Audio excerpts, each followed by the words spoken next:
Hi friends, my name is Dr. Abi Turab Choonia. I am an orthopedic and joint replacement surgeon at Saifi Hospital and Prince Ali Khan Hospital, Mumbai. Today we are going to talk about osteoarthritis. So before we understand what is osteoarthritis, we must understand what is arthritis. Our joints are covered with a surface which is called as the cartilage. Now this is your knee joint.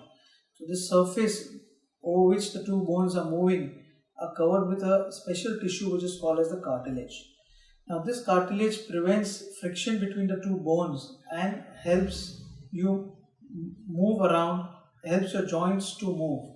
They are very smooth and because of which your joints can move very smoothly bones can move very smoothly over each other. Now this cartilage is a special type of cartilage which is called as the hyaline cartilage.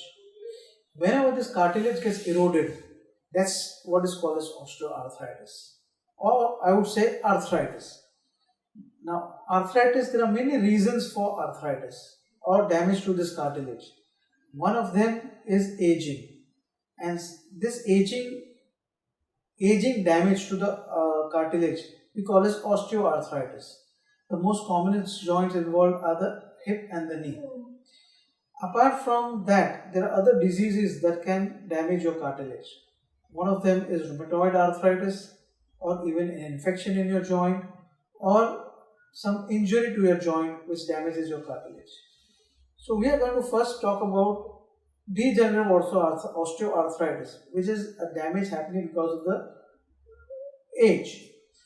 Now this, as you grow older, the friction between the two surface of the cartilage starts getting eroded, and then comes a stage where the cartilage gets completely eroded and the bone is contacting on the bone. If we reach that severity where the bone is touching on the bone, that's when you require to do a surgical intervention and do surgeries like knee replacement and hip replacement. So it is always better where we can avoid avoid reaching this stage.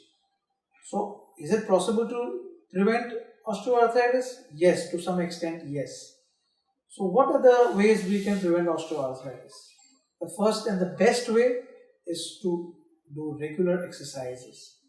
If we are regular in exercises like regular walking, cycling, swimming, and even yoga can help you prevent keeping your cartilage healthy and prevent damage to your cartilage.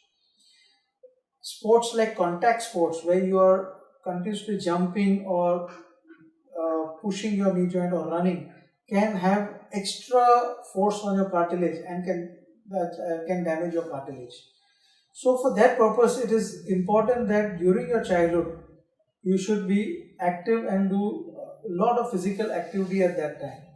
So I would suggest you encourage all the children to do a lot of physical activity, because that activity, that's the time when your cartilage develops. So when you are doing these activities like jumping and running, they will not damage your cartilage to that extent later in life. The other ways where you can prevent is keeping your weight down. As your weight increases, the force between the cartilage, between the two bones is very high, and you can erode your cartilage much earlier. A healthy diet which contains good number of vitamins which are required for your development of your cartilage are necessary, especially vitamins like vitamin D, which keep your bones and cartilage healthy. You should be regularly taking, if you are deficient, you should be taking those medicines and covering the deficiency. The other thing is a good footwear. A good footwear will keep your knees and your hips under less pressure and prevent severe friction between the two bones and prevent damage to the cartilage. So good footwear is something which is very important. We can also reduce this or keep your cartilage healthy there are certain drugs available like glucosamine and derivatives of glucosamine that keep your cartilage healthy. But usually they are taken later in life when your activity level has become less and you cannot do certain type of exercises which is required to keep your cartilage healthy.